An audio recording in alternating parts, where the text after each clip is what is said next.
everyone, what's up? Today I got my coffee. We're going to talk about PR pitches. I created a video like this a long time ago on my channel. I'll put it up here so you can see it, and I'll put the link below in case you want to check it out.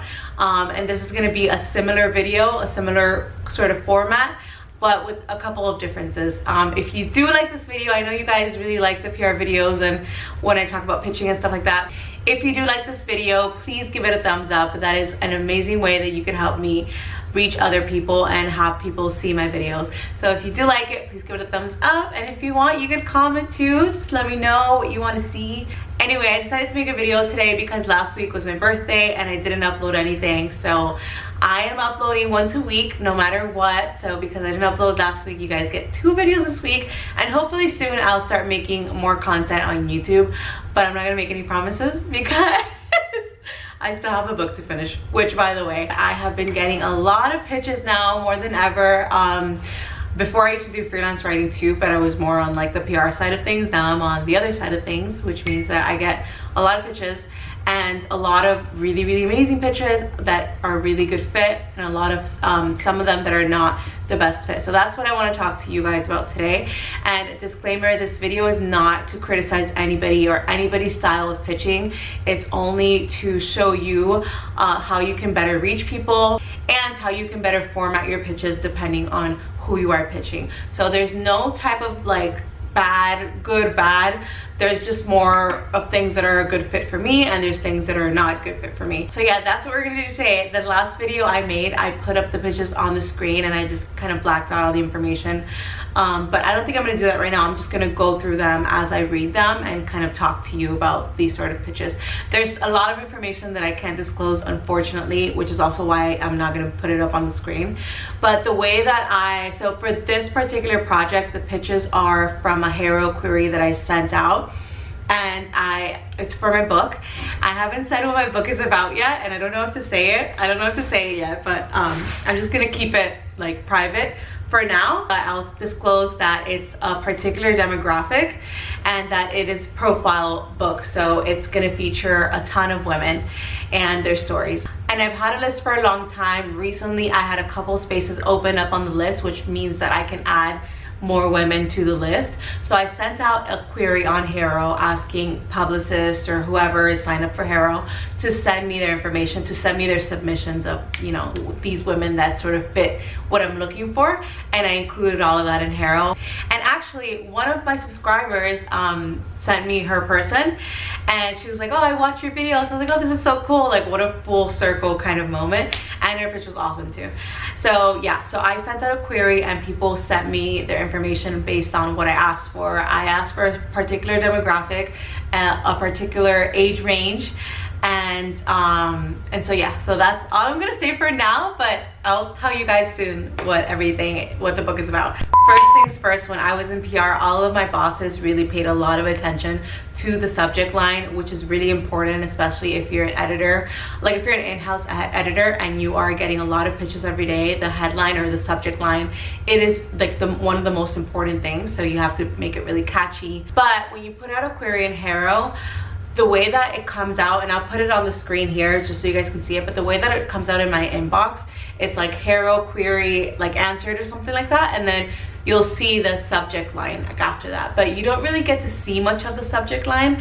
So I would say, like, not that it doesn't matter what you put on the HARO subject line, but I just would not spend that much time in it, because either way the person you're sending it to is not really going to see the full subject line, because HARO itself takes so much space in the subject line. So I wouldn't spend all my time thinking about a catchy subject line, and I wouldn't sort of give it as much importance as I would if I were just pitching like a regular story to, you know, a journalist who hadn't put out a query. Also, because as a journalist you're already asking for it, you're gonna likely open the pitch because you need sources and you're asking for sources, so your chances of the pitch getting open are a lot higher, obviously, because they've been asking for this specific thing. So just keep that in mind. Not to say that the subject line for HARO queries don't matter, but just don't spend your whole day creating a catchy subject line when it's gonna hit my inbox and I'm not gonna see it, you know what I mean?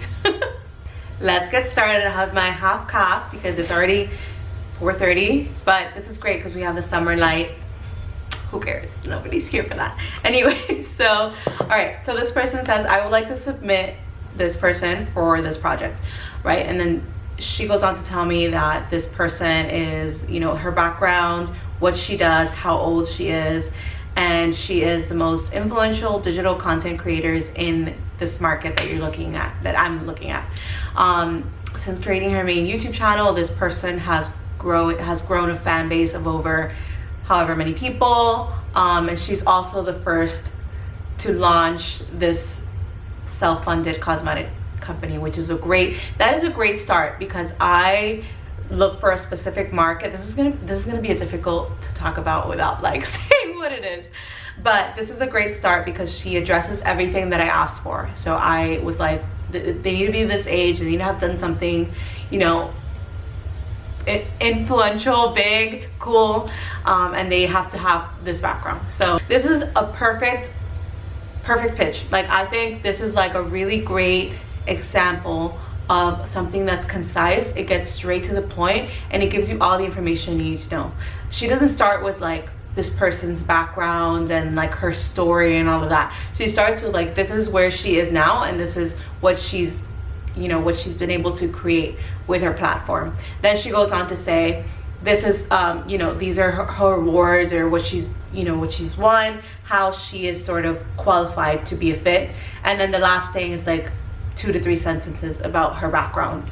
It's not a long pitch. It's about, you know, 3 very, very short paragraphs, like 2 to 3 sentence paragraphs, and then that's it. Like, this gives me like in a nutshell what this person is about, which is great because you can be concise with your pitches, but find a way to get all the most important information in there. That's the best thing you could do. Like, you don't have to send people tons of information at first. You know, if you are pitching something at first, unless it's like ideas, which we'll get to, but if you're answering a query like this, I think this is the best way to go, where it's like, this is how this person would be a fit for you, this is her awards, her background, and that's it. You know, you let me know. So I think this pitch works really, really well for this particular instance. Next up, I'm going to talk about something that I personally dislike whenever I've seen it. It's just not, you know, my style to pitch this way. But this person talks about, you know, my client is a mindset coach and she does this, and she has been described as a mental health champion in this magazine, in this article. And then she goes on to list all of her clients' recent articles, like all of her clients' recent coverage, and then that's it. Like, she just says, let me know if you like want to feature this person. So this is the reason why I don't like pitches like this, and I don't think they work for a lot of people, like a lot of journalists, because basically all you're telling me here is that, you know, your client was featured in magazines. You're like talking about your own work, because I know that obviously if she's her client, she's getting her all of these features in these publications. And so, and it doesn't give me any really real background about who this person is and why this person has been featured. I would have to go through each article and read about her, and that's not really the function of the pitch. The function of the pitch is to give you information that you're asking for, and is to give you, like, in a nutshell or just a brief overview of who this person is and what this person has done. Going through this pitch, it just feels like a little bit like she could have worked harder to set the stage and to kind of tell me the story of this person. Okay, if she wants to say that her client has been featured as a leader in certain magazines, she could say that maybe at the end, but the work of a publicist is to tell you that story through your pitch. So I don't recommend you do this.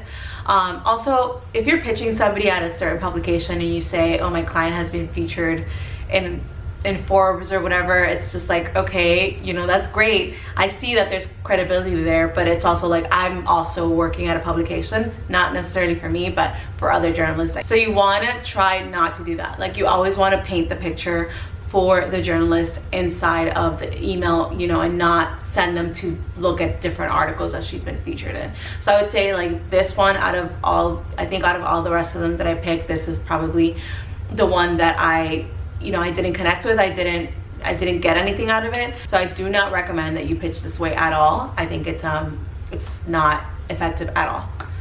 Ah, my battery's dying. Next pitch, it says, hi Swanee, hope you had a lovely weekend. Sharing these people for your consideration in your piece or in your project. She works okay, so this is good. She works with a brand who has like is working with these women, you know, within the brand. So let's say like you work for Amazon and you have senior, you know, head of partnerships or something like that, and you also have like head of marketing, and all these women fit, you know, fit the description that I'm looking for. Then you might want to include them all in the email and write like a little blurb about each of them and include links to who they are, which is what she did here, which I think is great. She tells me, learn how this person has created the first culinary farm in this area, learn what she's done, and or discover new sustainable initiatives from this person who did this and that. And she has 3 bullet points, and she just gives me 2 sentences about each person, and like I said, a brief overview of what they've done, and they all work within this overarching brand, right? So if you do work for a brand, if you represent a brand that has several people that could be a fit for, you know, journalists, then this would be a really great way to format your pitch.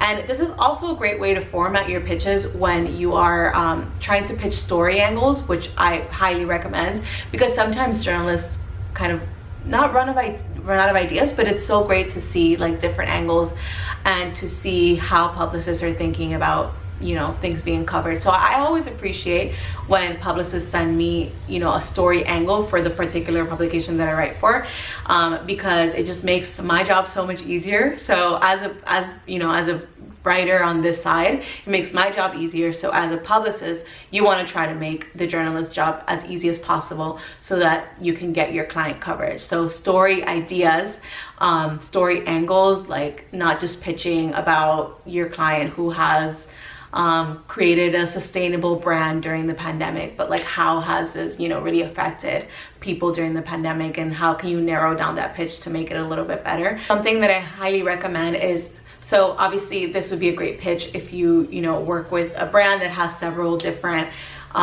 people that would fit, or if you have story ideas that you want to send a journalist, which I always recommend. And it's also fun to think of story ideas because you literally just go through different publications and read about what they've been doing, and then you're like, oh wait, like my client would be a fit, this is how they would be a fit, and hey, this is a story idea in case you don't have anything coming up at the moment, but in case you did want to pitch the story idea, especially if you're working with like freelance writers like me, where I write for like different publications. Story ideas are always welcome and appreciated. My battery just died, I had to charge it as always, so if there's anything different, that's why. Let's go to our last pitch. Okay. Hi Swanee, I'd like to propose this person who is the director of this place for your project. She is currently doing this, and she has an interesting journey to how she got where she is today. She has multiple degrees, including a doctorate, etc. Actually, not etc. She finishes that sentences and she goes on to say, I look forward to hearing your thoughts. Here's her bio below. And then she sends me a very long bio.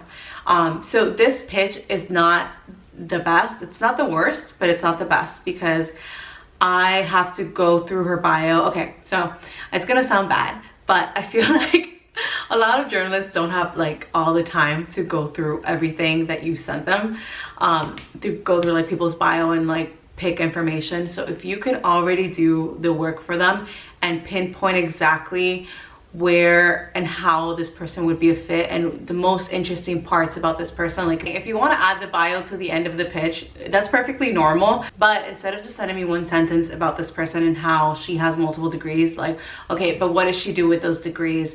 How is she helping people now, and why would I want to feature her in this project, which this person has information about? She knows what the project is about. But don't leave me to like look at this information, because of the nature of the book and what I'm doing. I read everything, like I read everything that everybody sends me. If I was a journalist on deadline, I can imagine that they would opt for somebody who, you know, whose publicist like took the time to do the work and write why they would be a fit and how this person is, you know, is great. So yeah, I think this one's not the best, but it's not the worst. So I hope this video helped you. If you can take anything out of this video, is to don't get lazy with your writing, don't get lazy with your pitching. Make sure that you've obviously done the research about this person's background. But if you don't have, you know, I know you don't always have the time to do that and there's a lot going on, but just make sure that you are doing your job as a publicist to create the story and do the storytelling, and not just give journalists a bio or, you know, a sort of a lazier pitch than you should, because that's kind of your job. Like, your job as a publicist is to tell the story. Also, my job as a writer is to do that too. I'm not perfect at pitching. I'm far from it, but I'm just letting you know from what I've received. These are the things that work and these are the things that don't work. I know a lot of you are just starting in PR or are in school for PR, so I hope that this video helps you, and please don't take it as any sort of criticism towards anybody. Maybe another journalist might like this way of pitching. I don't. So this is just my perspective, and this is just, you know, something that I thought I could show you, to tell you the things that I like and the things that work for me as a writer. I hope you liked this video. If you did, please give it a thumbs up. Please comment. Follow me on Instagram. Follow me on TikTok. Shameless plug and shameless plugs. And as always, I'll see you back here next time, which will probably be on Sunday. So subscribe if you haven't already, because you're getting 2 videos this week, and it's gonna be a fun time. Mwah.